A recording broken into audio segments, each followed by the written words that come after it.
અત્યારે એવું કલ્ચર વધી ગયું છે, ઓટીસી ડ્રગ એટલે કે ઓવર ધ કાઉન્ટર લોકો મેડિકલ પરથી ડાયરેક્ટ દવાઓ લઈ લેતા હોય છે. કોઈ એવી દવા છે જે કાયમ લઈએ તો મગજને અને આ ચેતાતંત્રને કંઈ નુકસાન થાય?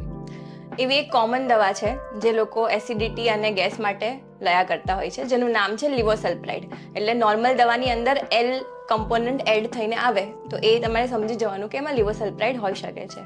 હવે થોડા દિવસ પહેલાં જ મારી પાસે એક પેશન્ટ આવેલું જે 40 વર્ષના આઈટી એન્જિનિયર છે.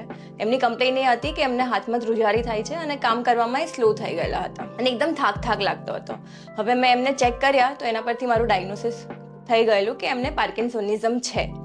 પછી મેં એમને હિસ્ટ્રી પૂછી તો એમણે કહ્યું કે હા, એમને ઘણા ટાઈમથી એસિડિટીની તકલીફ રહેતી હતી, તો એ મેડિસિન્સ લયા કરતા હતા આપણે નોર્મલ ફાર્મસીમાંથી, અને એમણે મેડિસિનનું નામ કહ્યું રકુલ એલ, જેની અંદર લિવોસલ્પ્રાઇડ હોય.